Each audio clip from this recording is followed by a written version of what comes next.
حضرت علی المرتضیٰ شیر خدا کرم اللہ تعالی وجہ الکریم بہت زیادہ علیل ہو گئے. صحابہ کرام کا آپس میں بڑا محبت کا، مودت کا، پیار کا، اعتبار کا رشتہ ہوتا تھا. کچھ صحابہ ان کی تیمارداری کرنے آئے اور آ کر کے کہا کہ علی آپ بڑے بیمار ہو گئے اور بڑی آپ کمزور ہیں. حضرت علی اٹھتے تھے تو ٹانگوں پہ راشا طاری تھا. تو آپ کچھ صحابہ تو رونے لگے ان کی محبت میں کہ حضور آپ اتنے کمزور ہو گئے. تو حضرت علی المرتضیٰ شیر خدا فرمانے لگے تم فکر نہ کرو، مجھے اس بیماری میں موت نہیں آئے گی. فکر نہ کرو، مجھے موت نہیں آئے گی، فکر نہ کرو. کہتے ہم نے غور سے مولا کائنات کا چہرہ دیکھا، حضور موت نہیں آئے گی، کیا مطلب؟ آپ فرمانے لگے غور سے نہ دیکھو، اپنی بات نہیں کر رہا، اپنے محبوب کی حدیث پر اپنے یقین کی بات کر رہا ہوں. میں اس یقین کامل کو بیان کر رہا ہوں جو مجھے اپنے نبی پاک علیہ السلام کے فرمان پہ، پہاڑوں سے زیادہ میرا یقین کامل ہے حضور کے فرمان پر.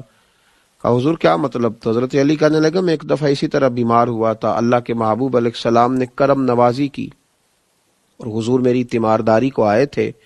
اور جب نبی کریم علیہ السلام تشریف لائے تو میں نے عرض کی حضور میں بڑا کمزور ہو گیا ہوں. تو محبوب نے فرمایا علی تو بیماری سے دنیا سے نہیں جائے گا، دنیا سے اس وقت جائے گا جب تجھے تلوار کی ضرب لگے گی اور تیری داڑھی خون سے رنگین ہو جائے گی، پھر تو جائے گا.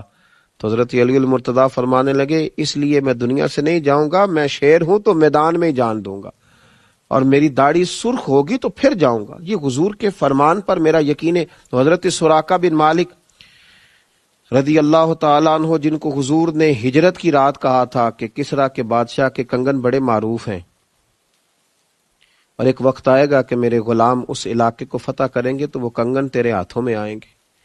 حضرت سراقہ بن مالک رضی اللہ تعالیٰ عنہ ایک جنگ میں صحابہ کے ساتھ گئے تھے. یہودی قلعہ بند ہو گئے، بڑے بڑی دیواریں تھیں قلعے کی، یہودی اندر بند ہو گئے. تو دروازہ اندر سے کھولتے نہیں، باہر آتے نہیں، اب کیسے انہیں قابو کیا جائے؟ تو جناب سراقہ بن مالک فرمانے لگے مجھے منجنیق میں رکھ کے اندر پھینکو، میں اندر سے جا کے دروازہ کھول دیتا ہوں. کچھ لوگوں نے کہا حضور پہلی تو بات یہ ہے کہ جب آپ اندر گریں گے تو آپ کی کوئی ہڈی ہی سلامت نہیں بچے گی، اگر بچ بھی گئی تو جب یہودیوں کے نرگے میں آپ گریں گے تو آپ کو وہ کیا زندہ چھوڑیں گے جو آپ دروازہ کھولیں گے؟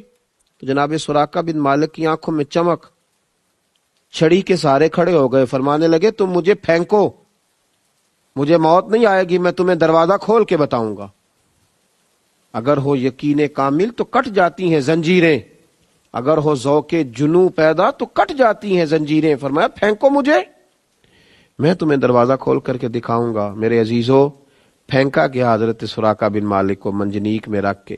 پھینکنے سے قبل لوگوں نے کہا ہمیں بتائیں تو صحیح کہ آپ کیسے بچیں گے. فرمایا یہ بعد میں بتاؤں گا. جب انہیں پھینکا گیا تو انہوں نے واقعی دروازہ کھول دیا. چند گھنٹوں کے بعد کپڑے جھاڑتے ہوئے آئے. کچھ دیر کی جنگ ہوئی، اللہ نے مسلمانوں کو کامیابیاں دی تو لوگ ان کے قریب گئے، جا کے کہا حضور آپ کو کیسے خبر تھی کہ آپ کو کچھ بھی نہیں ہوگا؟ تو جناب سراقہ بن مالک رو پڑے. فرمایا میرے نبی پاک نے فرمایا تھا تیرے ہاتھوں میں کسرا کے کنگن آئیں گے، ابھی کنگن آئے نہیں. جب تک کنگن نہیں آئیں گے جناب اسرائیل بھی کوئی نہیں آئیں گے، وہ بھی اسی دن آئیں گے جس دن کنگن آئیں گے. یہ میرا یقین کامل تھا، یہ کیسے ہو سکتا ہے موت آ جائے؟ مضبوطی ایمان یہ انسان کو مضبوط کرتی ہے جینے کا، ورنہ تو لوگ ڈبل مائنڈڈ ہیں، کبھی ادھر گرتے ہیں کبھی ادھر گرتے ہیں اپنے اندر. وہ میرے اعلیٰ حضرت فاضل بریلوی رحمۃ اللہ تعالی علیہ حج کے لیے تشریف لے جا رہے تھے، طوفان آ گیا، دریا میں مد و جزر ہے. آپ کو پتہ ہے جب تھوڑا سا حالات خراب ہوتے ہیں تو لوگوں کو فٹافٹ دعائیں التجائیں یاد آتی ہیں. لوگوں نے اللہ کے ساتھ دکھوں کا رشتہ رکھا ہوا ہے، کمزوریاں آتی ہیں تو فٹافٹ لوگوں کو عبادات یاد آتی ہیں، اور جب خوشی آتی ہے تو پھر لوگ معاذ اللہ تعالیٰ شیطان کو راضی کرتے ہیں. اب یہ جو خوشیوں کا رشتہ ہے یہ سارا اسی کے ساتھ رکھا ہے. ذرا مد و جزر آنے لگا، طوفان آنے لگا دریا میں تو لوگ تڑپنے لگے، دعائیں کرنے لگے. اعلیٰ حضرت کی خدمت میں بھی لوگ آئے، آپ بھی جہاز میں، بحری جہاز میں بیٹھے تھے، حضور دعا کرا دیں. تو اعلیٰ حضرت فرمانے لگے کچھ بھی نہیں ہوگا، دعائیں کرو، وظائف پڑھو، لیکن انشاءاللہ یہ دریا کے کنارے جائے گا جہاز اور ہم بخیر و عافیت پہنچیں گے. کہا حضور آپ دعا کرا دیں. فرمایا میں کرا دیتا ہوں لیکن پریشان ہونے کی ضرورت نہیں ہے. لوگ شکوہ کرنے لگے کہ ہم دعا کے لیے کہہ رہے ہیں اور وہ یہ کہہ رہے ہیں کہ آپ پریشان نہ ہوں. چلیے کچھ لوگوں نے تنقید بھی کر ڈالی، تنقید آسان کام ہے، ذرا جلدی ہو جاتی ہے، تنقید بھی کر ڈالی کہ دعا کے لیے کہا تھا لیکن اس طرح انہوں نے نہیں کرائی جیسے کرانی چاہیے تھی۔ لیکن قربان جائیے تھوڑا ہی وقت گزرا تو دریا کا طوفان تھم گیا۔ جن لوگوں کا خیال تھا نا کہ اب بچیں گے نہیں، معاذ اللہ ڈوبیں گے، وہ بھی کنارے تک لگ گئے۔ اب آہستہ آہستہ حالات بدلتے ہیں تو شرمندگیاں بھی آتی ہیں، گیا ہوا وقت نہیں لوٹا کرتا۔ قریب گئے، معذرت کرنے لگے، حضور غلطی ہو گئی، برا سوچا، کچھ کی زبانوں سے برے جملے بھی نکل گئے، پر آپ بتائیے آپ کو کیسے یقین تھا کہ یہ اس جہاز کو حادثہ نہیں ہوگا، یہ کنارے تک جائے گا؟ تو اعلیٰ حضرت فرمانے لگے جو دعائیں میرے نبی پاک علیہ السلام نے بیان کی ہیں میں نے بیٹھتے ہی ساری تلاوت کر لی تھی۔ یہ کیسے ہو سکتا ہے کہ نبی کریم علیہ السلام کا فرمان درست نہ ہو؟ تو میرے یقین کامل نے دیکھیں نا، مدینے میں زلزلہ آ گیا تو انسان کا یقین اگر مضبوط ہو، کردار اگر پختہ ہو، اسے خبر ہو کہ میں کیا ہوں، پھر خوف کاہے کا؟ پھر آنے والے حالات اور مد و جزر کے ساتھ اس کی پریشانی کاہے کی؟ پھر تڑپنا کاہے کا؟ پھر چہرے پر اس کے بل کاہے کہ مدینے میں زلزلہ ہے، حضرت عمر کھڑے ہیں، ہاتھ میں درہ اٹھایا تو زور سے زمین پہ درہ مارا، فرمایا زمین ٹھہر جا، زلزلہ بند کر۔ یا پھر عمر کو بتا کیا عمر نے تیرے اوپر کوئی ناانصافی کی ہے، کوئی ظلم کیا ہے، کوئی زیادتی کی ہے؟ کیا عمر نے کوئی ایسا کام کیا ہے جس کی وجہ سے تو کام پہ یا پھر ٹھہر جا؟ تو لوگ کہتے ہیں عمر کا درہ کیا چلا، زمین کا زلزلہ بھی رک گیا۔ یہ وہ یقین ہے۔ حضرت سعد بن ابی وقاص نے جب آپ نے بھیجا نا حضرت سعد بن ابی وقاص کو دور دراز علاقوں میں جہاد کے لیے، تو حضرت سعد نے کہا تھا حضور کو نصیحت کریں، تو فرمایا اپنی توجہ اپنے رب کی جانب رکھنا۔ حضرت عمر نے کہا اپنے یقین کو کمزور نہ پڑنے دینا، دیکھنا حالات کی رو میں بہ نہ جانا، لوگ تمہیں بڑی داستانیں سنائیں گے لیکن خیال رکھنا۔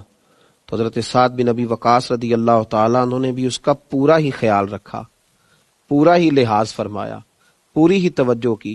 آپ فرماتے ہیں جب ہم جا رہے تھے نا جہاد کے لیے تو رستے میں ایک دریا آ گیا۔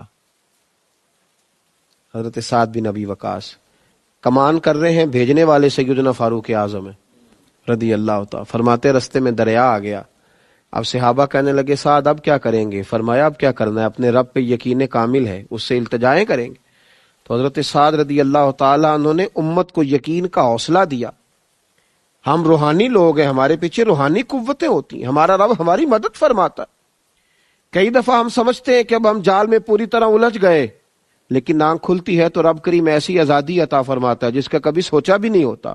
میرے بھائی دریا کنارے کھڑے ہو کر کے حضرت سیدنا سعد بن ابی وقاص فرمانے لگے او دریا، اگر تو حضرت موسیٰ علیہ السلام کی نافرمان قوم کو رستہ دے سکتا ہے تو ہم تو نبی پاک کے وفادار غلام ہیں، ہم تو حضور کے اطاعت شعار ہیں، ہمارا یقین بڑا مضبوط ہے۔ دریا نے رستہ عطا کر دیا، رستہ اور رستے بن گئے۔ حضرت سعد بن ابی وقاص کا یقین کامل دیکھیے، جب دریا سے اس پار گئے نا آپ، تو ایک دفعہ اس یاد کو، یقین کی اس یاد کو پھر زندہ کرنا چاہا۔ وہ جو حضور نے فرمایا نا یقین اس طرح سیکھو جیسے قرآن سیکھتے، اور پھر امام غزالی نے فرمایا کہ یقین والوں کی صحبت اور سنگت میں رہا کرو، تو حضرت سعد نے وہ صحبت صحابہ کی طرف دوبارہ لوٹائی اور فرمانے لگے کسی کو کوئی چیز تو نہیں رہ گئی دریا میں؟ یعنی آپ لوگوں کو دوبارہ بتلا رہے ہیں کہ ہمارا یقین کامل ہے تو دریا ہماری بات سن رہا ہے۔ فرمایا کوئی چیز تو نہیں رہ گئی، کسی کی کوئی چیز تو نہیں رہ گئی؟ ایک صحابی نے کہا میرا مٹی کا پیالہ رہ گیا ہے۔ تو حضرت سعد بن ابی وقاص رضی اللہ تعالیٰ انہوں نے دریا کی طرف دیکھا تو فرمانے لگے ہم نبی پاک کے غلام ہیں، چل ہمارا پیالہ بھی واپس کر دے۔ تو دریا نے وہ پیالہ بھی لہروں نے باہر پھینک دیا۔ یقین کی دولت آپ کو جوان رکھتی